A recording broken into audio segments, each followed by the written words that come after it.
Okay, how we doing? Just using here, Cricket Strength TV episode 6. And we are joined by Gav again. And now we're going to talk to Gav not just about cricket today, we're going to talk about rotary athletes in general.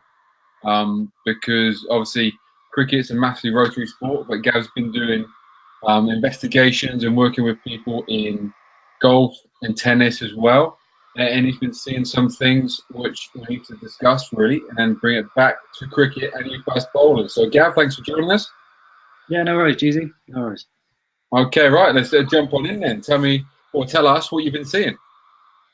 Well, I think that we've been talking about the similarities between the sports that we're dealing with, and I think from collecting the data, and always what's been important in this process is following where the data takes us and trying to get some answers to what are the most common things across the board. So, just for people, rotary-based athletes, I would say that it's actually quite hard to find a sport that doesn't have some rotary element involved in it. Um, some golf obviously has a high level of rotation, baseball batters, tennis, definitely within the bowling action, but potentially slightly different. Batters in cricket nowadays, with the way they're trying to express themselves in a power way, with the way the game has changed. Swimming, even running, there is that reciprocal movement of the pelvis and that disassociation of top half. So it's quite hard to find something that doesn't have a rotary element to the actual game itself. Um, what I've kind of sat back and thought about over this last winter period as we're starting to look at some of the players, especially at Worcester, is what are the key areas that you have to simply have in order to be a successful rotary athlete.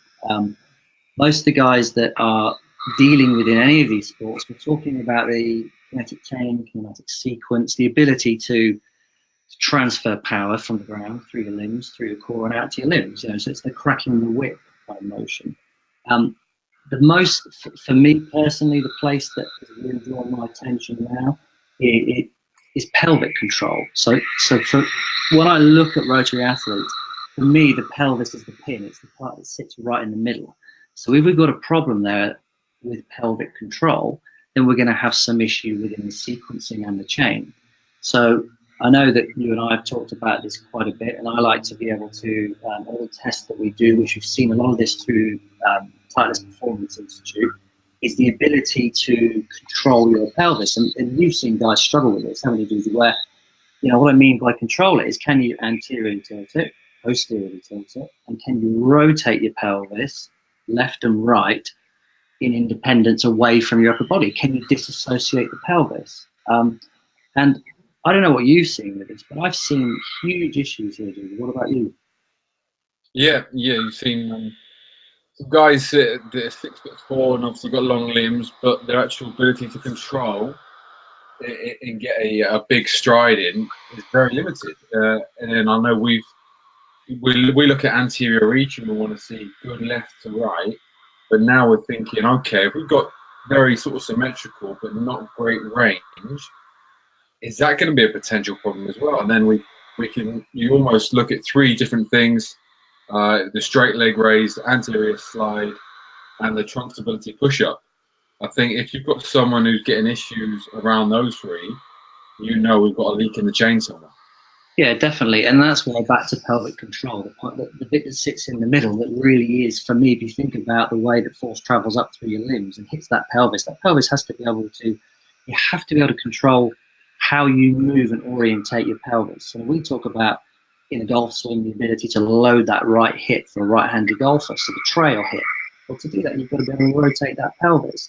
We talk a lot on back foot contact when it comes to bowlers about the ability to internally rotate the head of the femur in the pelvis. Well, to do this, you've got to have pelvic control. So if you can't stand in athletic posture and verbally if somebody says to tilt your pelvis back and forth, side to side, and you can't do that, then you've got very little to no chance doing that at the actual speed of your activity. You can't do that passively by engaging your brain. So for me, pelvic control is such an important part. And, for all our rotational sports athletes, the main muscle, the main musculature that drives rotation are your oblique abdominals. Now, just, you can kind of bear with me on this one a bit. So your oblique abdominals, they control 95% of your rotation. So they're big players in this game. Now your oblique abdominals, they work under, like in anything we do, under that stretch shortening cycle. So, your counter movement jumps, your ability to jump and stretch and shorten the muscle to actually generate force. But your obliques work in exactly the same way. So the reality is that these guys, their attachment points on the pelvis and the rib cage, they actually need to crunch to be able to shorten, which in turn actually changes the position of the pelvis. So these chaps that sit effectively and translate that level of power, they're the guys that effectively put this association between upper and lower half. So loading your oblique abdominals is like pulling back the elastic band effect. To do that, in order to do that, you have to have good pelvic control. The pelvis has to be in the right position. So if you've got somebody like we see the kids that come to the door where the pelvis is rotated too far forward, then to load that oblique abdominal, we actually need to be able to posteriorly tilt. If you think about the shortening of the oblique, just to be able to posteriorly tilt the pelvis, which, again, if we can't do it in a standing position, then there's no way we're going to be able to transfer that energy. So automatically we've got this big leak and we can't load that rubber band in the backswing or in delivery stride or in serve in tennis. Huge, So, huge. so what would you say then would be sort of for any sort of rotary sport players, and we think about obviously the cricket, the tennis, the golf, the baseball. What would be the key components and their must-haves? Okay, so with the must-haves, to gain pelvic control, which is the key player, you've got to have hip mobility and you've got to have thorax mobility. So back to the ability to load that rubber band and disassociation, you've got to be able to move your pelvis under control. You've got to have enough range of motion, mobility, to be able to do that. So thorax and hip mobility is a precursor to pelvic control. So if you've got a mobility restriction in either, you're going to have a problem at the pelvis. So we've seen guys who've got great range of motion in the active straight leg raise the lower half, but the rib cage is jammed up and locked down. So if you've got guys that are having repetitive side strains in cricket, then I would actually like to be able to, I would pull that back to pelvic control, which is limited because there's a mobility problem either at the hip or at the thorax, and that lumbar spine and things are just moving around too much. They're having to force that range of motion. So, side strains are a big one that we can trace back to hip, thorax, and then that leads to the pelvis from there. The next component, I mean, this is a rotary power sport. At the end of the day, that's what we're trying to do, using the kinetic chain to work in a sequence, in an order, like I say, to crack that whip, to pull back that elastic band. So one of the biggest parts when we've checked hip and thorax and you've got some level of pelvic control there is can you stabilize rotation in order to generate power? Because that is the precursor to allowing you to actually deliver a ball, to hit a golf club at full speed. If you can't stabilize motion, you're not going to be able to deliver max out power. Now, I don't know whether people actually understand this, but your core stabilizers. So when I go back to sequencing, it's the ability for your brain to turn muscles on and off in the right order with the right amount of power. Now, when we see people like we've seen, the guys, the bowlers who've got this disconnect with the trunk stability push-up, it shows me that there's somebody who's like pulled out a section of the chain. Now, we check rotary power in two ways. One in the FMS is a rotary stability test, but one I actually prefer is through our rolling assessments. So the ability to lie on your front and roll to your back and vice versa. And what we actually do, which gives us far more information, is we'll actually disassociate the upper and lower half. So what I mean is that can you put one arm above your head, roll from your back to your front without using your lower half? So imagine you're paralyzed from the waist downwards. And then we do back and forth. And the amount of times we've seen with our bowlers, they can roll one way, but not the other.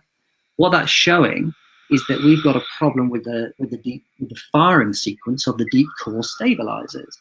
Now, research shows, and there's plenty of it around, and this shocked me when I learned this or heard it from Dr. Gray Rose, that if you've got a disconnect going on in your core stabilizers, you can have a decrease in power by 20 to 40%, which is just unbelievable. So just by replugging in those core stabilizers, there's enough that shows us that automatically, I'm not talking about over a long period of time, automatically power output goes up 20 to 40%. That's an unbelievable statistic that people are missing out on when it comes to how you evaluate and understand rotary athletes. And I've got to say, at least 7 or 8 out of 10 of the people that I've seen over the last 3 years have got this big issue going on. And most of the strength and conditioning population at the moment are still looking at a stability issue as a strength problem and a strength trained stabilizer.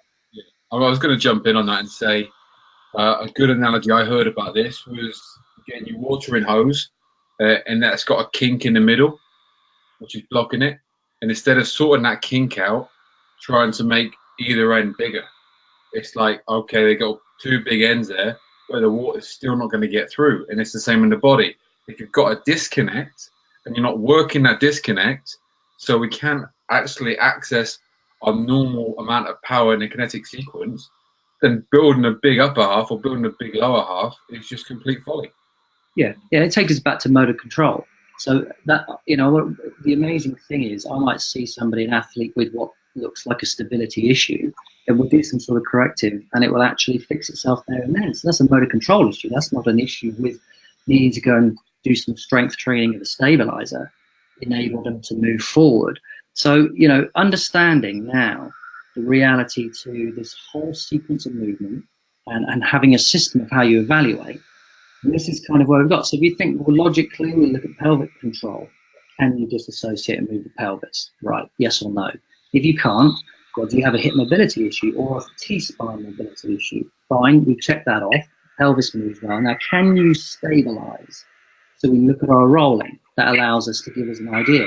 And the final part, which is all a total, for me, the TPI power tests are absolutely spot on for rotary athletes.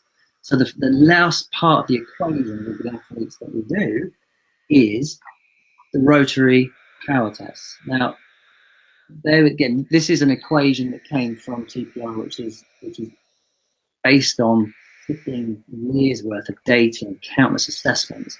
And what they do is they take the vertical jump, or whatever that vertical jump may well be, times that by 1.5. So let's just keep it easy. If you jump 20 inches on a vertical jump, times that by 1.5, and you've got 30. Now, this equation works time and time again. You transfer that 30 into feet. Then after that, you take a standing shot put medicine ball, single arm shot put left and right. Now, you take 1 kilogram per 20 kilograms of body weight. So 80 kilogram guy is going to need a 4 kilogram mediball. Standing shot put left, standing shot put right.